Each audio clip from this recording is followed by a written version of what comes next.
근데 저분들이 지금 소득이 감소하고 있잖아요. 그게 핵심인데. 그러면 저 자산을 어떻게든 처리해야 될 거 아닙니까? 그래서 저분들이 앞으로 저 부동산을 어떻게 처리하냐가 우리나라 부동산을 좌우할 것 같아요. 저 부동산을요 싸게 팔아도 된다. 그러면 시장이 돌아가요. 그래서 저는 집값 하락폭이 커질 수 있다는 거고, 그렇게 되면 젊은 세대가 다 사줄 수 있다는 거죠. 누가 저 가격에 팔았을까? 근데 저 얘기가 나왔을 때 빚이 많은 사람, 영끌한 사람들이 팔았다. 아니었어요. 네네. 근데 저렇게 싸게 판 사람을 추적해봤더니 고령 세대였고, 그리고 집을 오래 보유한 사람이었어요. 저렇게 팔아도 10억의 이익이었어요. 저게 만약 제 예상대로 저분들이 원활하게 시장을 엑시트하고 나온다면 주식시장이 저는 엄청 좋아질 거라고 봐요. 근데 어쨌든 고령 세대가 가장 중요한 자산 관리의 핵심은 복리를 추구하는 거잖아요. 복리를 추구하려면 부동산이 가장 취약한 자산이에요.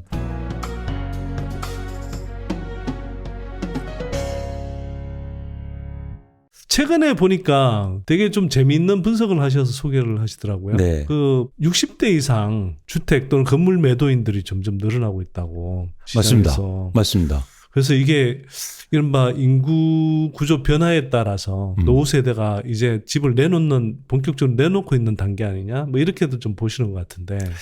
예, 저는 이게 한국의 부동산의 또 구조적인 변화의 신호가 되지 않을까 그런 생각을 드리는데요. 이 그래프를 한번 보실래요? 최근에 연도별로 보시면 집합 건물이라고 해서 아파트를 포함한 그런 건물의 매도인 비중인데요. 최근에 매도인 중에서 60세 이상의 비중이 증가하고 있어요. 의미 있게.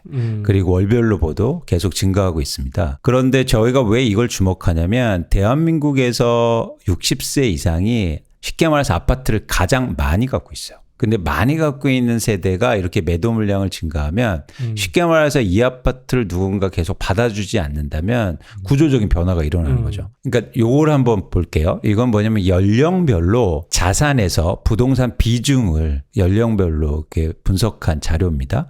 잘 보시면 60세 이상으로 갈수록 부동산 비중이 굉장히 높죠. 네. 우리나라 가계 자산의 대부분이 지금 부동산에 집중돼 있는 거죠. 흥미롭게도 나이가 갈수록 이제 높은 거예요. 네. 근데 결국엔 아까 말씀드린 것처럼 고령 세대가 부동산을 많이 갖고 있는데 저 고령 세대가 사실은 매물을 많이 쉽게 말해서 증가시키면 밑에서 받아줄 수 없으면 이제 구조적인 변화가 일어나는 거죠. 그런 측면에서 최근의 변화를 좀 의미 있게 보는 거예요. 그런데 여기서 이제 여러분들이 꼭 아셔야 될 게 그럼 60세 이상이 왜 이렇게 부동산 비중이 높을까? 이게 자산시장에서 흥미로운 흐름이 있습니다. 예를 들어서 제가 소득이 생기는 기간, 예를 들어서 그 기간에 5년 동안요. 취업을 하고 5년 동안의 자산시장의 변화라든지 부동산 시장의 변화가 일생을 좌우해요. 근데 저 우리나라 고령 세대 분들의 그러면 취업을 하고 결혼할 시기로 한번 돌아가 보자는 거죠. 그게 1980년대요. 집값이 계속 오를 때. 그러니까 저분들은 부동산의 사랑이 엄청나요. 그리고 아이를 보낼 때쯤 또 집값이 IMF 잠깐 빠졌다가 집값이 폭등한 시기에 아이의 학교를 보내고 그 다음에 또 예를 들어서 한창 막 지위도 올라가고 소득이 많아질 때 2000년대 초반을 또 했기 때문에 뭐랄까 저분들은 부동산을 계속 키우기만 해왔어요. 네. 그래서 30대에 부동산을 수도권에 샀다가 팔고 또 다 모아서 서울로 들어오고 또 다 자산을 모아서 강남에 가고 그래서 결국엔 저런 모습이 된 겁니다. 갖고 있는 자산 중에서 모든 게 부동산으로 있는 거고 저분들은 부동산에 대한 사랑이 엄청난 거죠. 근데 저분들이 지금 소득이 감소하고 있잖아요. 그게 핵심인데 그러면 저 자산을 어떻게든 처리해야 될 거 아닙니까? 그래서 저분들이 앞으로 저 부동산을 어떻게 처리하냐가 우리나라 부동산을 좌우할 것 같아요. 자, 근데 저렇게 매물이 나오는데 지금 당장은 하여튼 뭐 21년까지 뭐 미래 수요까지 당겨서 많이 연끌적 투기까지 일어나면서 이제 집을 받아줬는데 매물을 받아줬는데 지금 시장이 전반적으로 많이 침체돼 있잖아요. 그렇죠. 여전히 집값은 상대적으로 높은 맞습니다. 수준이고 그러면 저걸 받아줄 물량이 있느냐? 이걸 생각해 보면 좀 잘 없을 것 같은데 쉽지 않을 수 있다. 네. 그래서 근데 여기서 이제 두 가지 말씀드리고 싶은 게 그래서 중요한 건 뭐냐면 저 고령 세대가 예를 들어서 또 다른 집을 살 때는 젊은 세대가 고령 세대보다 소득이 높았어요. 그러네요. 지금은 반대예요. 그러네요. 우리 아이들 쉽게 말해서 젊은 세대가 저 집을 받아주기 위해서는 고령 세대보다 소득이 낮단 말이에요. 그래서 저 집을 충분히 받아줄 수 있느냐가 사실 일단 의문이고요. 두 번째는 아주 흥미로운 지점이 있어요. 소장님, 저 60세 이상의 부동산 비중은 높은데요. 부채 비율이 낮아요. 오랫동안 갖고 있어서 부동산 가격이 오르는 거를 쉽게 말해서 다 수혜를 얻었는데 그 돈 번 거가 다 부동산에 있을 뿐이에요. 그래서 제가 말씀드리고 싶은 건 저 부동산을요 싸게 팔아도 된다. 그러면 시장이 돌아가요. 그래서 저는 집값 하락폭이 커질 수 있다라는 거고 그렇게 되면 이제 젊은 세대가 사줄 수 있다는 거죠. 그래서 그런 변화인데 이거 한번 볼게요. 이게 강남의 한 아파트에 매매 가격을 제가 전부로 다 찍어드린 거예요. 실거래가를 이제 포인트로. 네, 2019년부터 2023년까지 굉장히 변동폭이 크죠. 뭐 주식 차트 보는 거 같지 않습니까? 그런데 잘 보시면 2021년도에 누군가 23억 8천만 원에 샀잖아요. 근데 누군가는 또 2년 후에 15억 8천만 원에 샀지 않습니까? 선생님, 근데 궁금하지 않습니까? 누가 저 가격에 팔았을까? 근데 저 얘기가 나왔을 때 빚이 많은 사람, 영끌한 사람들이 팔았다. 아니었어요. 네네. 근데 저렇게 싸게 판 사람을 추적해 봤더니 고령 세대였고 그리고 집을 오래 보유한 사람이었어요. 저렇게 팔아도 10억의 이익이었어요. 그래서 뭐냐면 아까 제가 이게 우리가 고령 세대가 이렇게 집을 판다는 건 가격의 진폭이 커질 수 있다는 걸 말씀드린 거예요. 내 집을 갖고 있는데 이게 부채로 안 이루어졌기 때문에 상대적으로 가격을 다운시킬 수 그렇죠. 있다. 그렇죠. 그래서 그렇게 되면 시장에서 이제는 돌아갈 수 있는 거죠. 그래서 저 60세 이상, 특히 70세 이상의 보유한 집들이 향후로 어떻게 나오는지가 되게 중요해 보입니다. 그 상당히 하여튼 뭐 그런 면에서는 최근 부동산 시장 흐름상 되게 중요한 변화이긴 하네요. 그렇죠. 근데 저게 만약 제 예상대로 저분들이 원활하게 시장을 엑시트하고 나온다면 주식 시장이 저는 엄청 좋아질 거라고 봐요. 확실해요? 저 돈들이 어디 가겠습니까?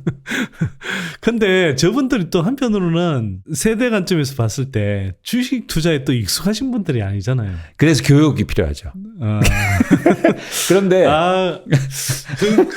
그 교육을 제가 엄청 잘해주고 있는 거 아세요? 그 말씀 듣다 보니 제가 드는 생각이 뭐냐면 제가 이제 선대인 TV에서 주식 투자 특히 2차전지 관련한 주식 투자 이제 컨텐츠를 많이 이제 제공하잖아요. 그래서 이렇게 보는 구독자층을 보면 의외로 한 50대 이상, 60대 이런 분들이 비중이 되게 높아요. 그래서 저희 몇 년 전만 하더라도 저희 연구소 회원 오히려 다수가 50대 전반 이전 또는 40대 뭐 이런 사람들이 많았는데 최근 한 1, 2년 사이에는 오면 올수록 이렇게 60대 분들의 비중이 되게 높아졌어요. 제가 왜 그럴까 생각해 보니까 확실히 이분들이 돈이 있어요. 어쨌거나. 그게 뭐 자산에서 나오든 그동안 이제 쭉 뭐 생애에 걸쳐서 이제 벌어온 돈들이 있는 거잖아요. 그리고 그런데 사는 건 그래도 뭐 최소 20, 30년 이상 더 살아야 되니까. 예, 이 돈을 가지고 뭔가를 불려야 되겠다. 이 생각 그리고 그 욕구가 되게 강한 세대인 것 같아요. 그렇죠. 그분들은 이제 자산이 필요한 것도 있겠지만 현금 흐름이 필요하거든요. 그래서 이렇게 부동산이라는 건 핵심이 뭐냐면 사실 현금 흐름이 없잖아요. 저 부동산을 예를 들어서 투자로 갖고 있으면. 현금 흐름이 없는데 그걸 예를 들어서 현금으로 하는 게 좀 가속화될 수 있다고 보고 저분들 모셔놓고 이제 세미나 같은 거 하면서 여러분 부동산 저렇게 갖고 계시면 이제 많이 올랐으니까 이동화시켜야 된다. 그러면 항상 하는 말이 그럼 뭐하네요. 이제 그 해답을 줄 수 있느냐가 사실 되게 중요해 보입니다. 근데 어쨌든 고령 세대가 가장 중요한 자산 관리의 핵심은 복리를 추구하는 거잖아요. 복리를 추구하려면 부동산이 가장 취약한 자산이에요. 복리가 어디에 나옵니까? 그렇죠? 뭐 임대료를 받을 수 있어요. 전세 끼고 살고 아니면 뭐 내가 비싼 집에 한 채 살고 있는데 그래서 여러분들이 복리 추구를 해서 현금 흐름을 이루려면 저 부분에서 과감한 결정을 해야 된다. 근데 제가 이제 애널리스트 하면서 이제 주식을 쉽게 말해서 팔러 뭐 해외 투자자들 만나고 이랬잖아요. 근데 한국 뭐 이렇게 주식 그러니까 회사 설명해 주고 이러면 코리아 디스카운트 얘기를 항상 하잖아요. 근데 외국인 투자자들이 항상 얘기하는 코리아 디스카운트가 있었어요. 그건 뭐냐면 너네 봐봐. 가계 자산에서 비금융 그러니까 금융 자산이 갖고 있는 비율을 봐봐. 너무 작죠. 네. 한국 사람도 안 사는 주식을 왜 우리한테 팔려고 그래. 사실 저는 이게 코리아 디스카운트 핵심이라고 봐요. 그 말씀도 일리가 있는 게 금융 자산이 한 뭐 20, 30% 그렇다 하더라도 그 금융 자산 안에서도 주식 투자하는 비중은 또 더 적어요. 한 5% 전체에서. 어쨌거나 대표님 말씀은 저렇게 해서 만약 이제 고령 세대가 자산을 시장에 좀 헐값으로 던지고 그렇게 해서 저걸 이제 받아주는 시장 흐름이 형성되고 그러면 그분들이 그 확보한 현금을 가지고 주식시장에 와서 좀 제대로 수익만 낼 수 있다면 전반적으로 주식시장의 이 유동성을 풍부하게 하면서 또 그분들이 가능하면 좀 중장기적인 투자만 한다 그러면 주식시장이 상당히 좀 활성화될 수 있는 자금원이 될 수는 있겠네요. 그래서 저는 한국의 네. 자산시장의 선순환 네. 구조고요. 저렇게 네. 하면 우리나라 경제도 엄청 좋아질 겁니다. 예를 들어서 젊은 세대가 네. 가격이 낮은 아파트를 사서 거주하게 되면 그럼 안정적으로 소비도 증가할 거고요. 그리고 또 고령 세대가 거기서 투자도 늘리고 이러면 기업으로 돈이 들어가고 그러니까요. 그러면 투자도 네. 되고 그래서 배당 같은 거 봐보면 배당 소득세 증가해서 정부의 세원도 확보가 되고 사실 저 돈들이 은행에 있거나 부동산에 있으면 세금 확보가 어렵거든요. 네. 네, 그래서 이거 되게 중요하다. 저는 이거를 좀 계속 얘기하고 싶어요. 네. 그래서 이번에 어차피 뭐 국회도 새로 구성되고 이런 구조적으로 이렇게 접근해서 그런 법이라든지 그러니까 저는 최근에 주식도 밸류업 프로그램이 있었잖아요. 네. 그 밸류업 프로그램의 핵심은 뭐냐면 저는 앞으로는 기업에 맞춰지지 않고 투자자한테 맞춰져야 된다고 생각해요. 그렇죠. 투자자들이 주식을 살 수 있는 밸류업 프로그램을 해라. 근데 우리는 기업한테 자꾸 뭐 배당을 늘려라, 자사주를 매입하라. 사실 이렇게 하면 안 되고요. 저분들이 살 수 있는 주식 투자를 한국 주식을 살 수 있는 그런 뭐랄까 환경을 마련해 주는 게 핵심이지 않을까 봅니다. 주식 투자를 되게 활성화할 수 있도록 조금 해줘야 되는데 네. 현실은 좀 거꾸로 가는 것 같기도 하고요. 대표적으로 이게 부동산은 고여있는 자금이 되는 거고 우리가 부동산 자산 비중이 높은 고령 세대가 계속 늘어나서 이게 부동산에 묶여있는 돈이 사실 풀려나지 않으면 결국은 이게 계속 경제 전체적으로 고여있는 자금이 많아지고 그럼 생산 경제에 이렇게 도는 이렇게 그 플로우 자금들이 사실 계속 이제 경제 전체적으로 보면 줄어드는 거거든요. 그러면 이게 이제 경제가 활발하게 성장하기가 사실 힘들어지잖아요. 그렇죠. 그럼 말씀하신 대로 이제 이 부동산에 묶여 있는 돈들이 자꾸 현금으로 빠져나와서 이 시장에서 순환되도록 하는 거.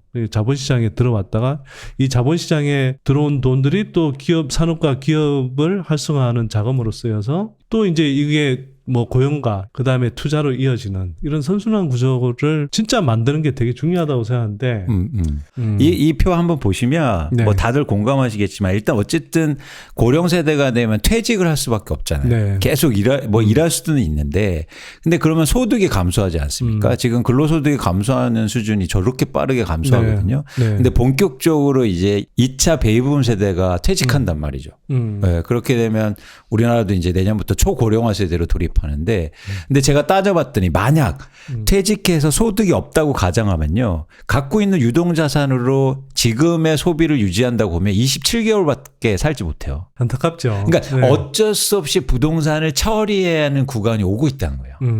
그 OECD 국가들 다른 나라하고 이렇게 노후 세대의 가계 소득 비중을 이렇게 좀 보면 네.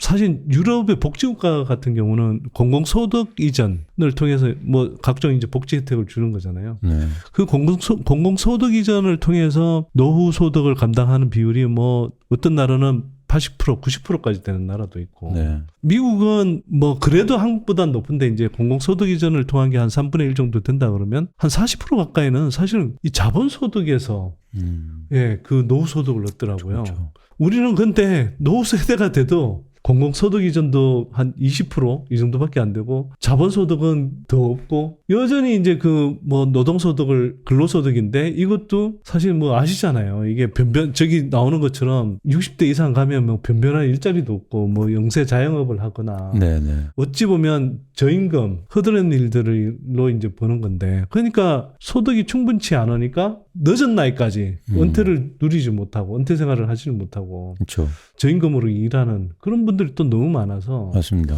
참 마음이 아파요. 저도 보고 있으면. 맞습니다. 그리고 네. 저렇게 어쩔 수 없이 또 소비도 줄이게 되면서 내수가 점점 안 좋아지는 거죠. 고령화될수록.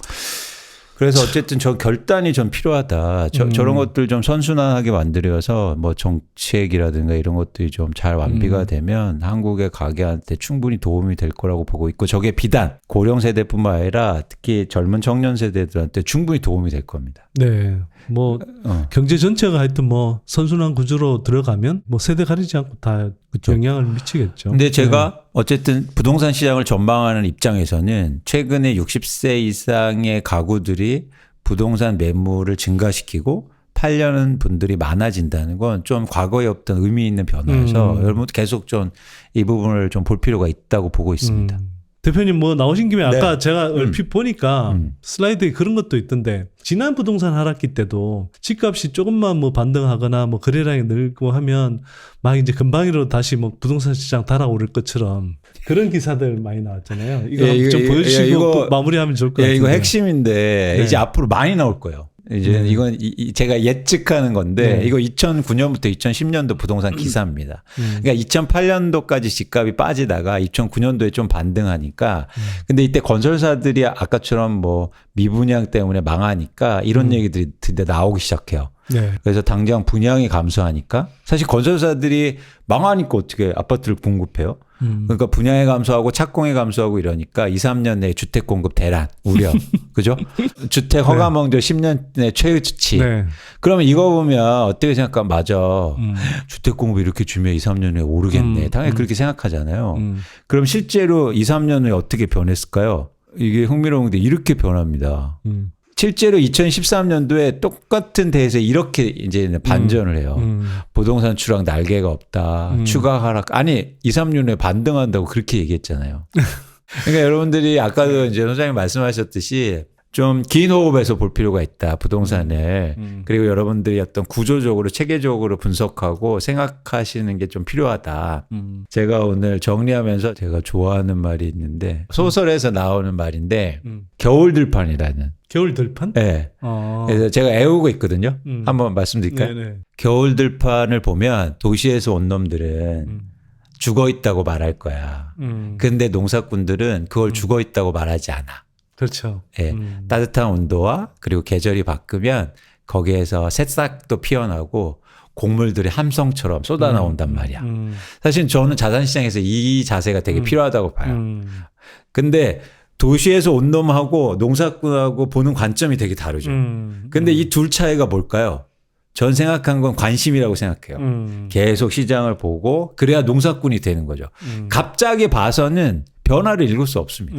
그래서 여러분들이 관심을 갖고 내 집 마련할 때나 주식 투자할 때나 계속 관심을 가지시는 게 중요하다. 근데 관심하고 행동하고는 다른 거예요. 관심을 갖는다고 막 계속 사고 막 이런 건 아니거든요, 또. 그래서 여러분들이 농사꾼이 되셨으면 좋겠다. 주식이든 부동산이든. 네. 자, 부동산 가격이 충분히 조정받고 정말 네. 자기 소득 수준에서 크게 무리하지 않고 집을 살 수 있는 시기가 올 때 네. 적절한 집을 사기 위해서라도 꾸준하게 부동산 시장에 대해서도 관심을 가지는 게 좋겠다. 네. 그리고 그걸 위해서 이광수 대표님의 네이버 이거 프리미엄 콘텐츠 보여드려야겠다. 예, 참고하시고요. 예. 저도 하여튼 구독하겠습니다. 아유, 감사합니다. 예, 구독하도록 하고요. 예. 오늘 나와주셔서 감사드리고 또 기회 봐서 모시도록 하겠습니다. 고맙습니다. 고맙습니다. 네.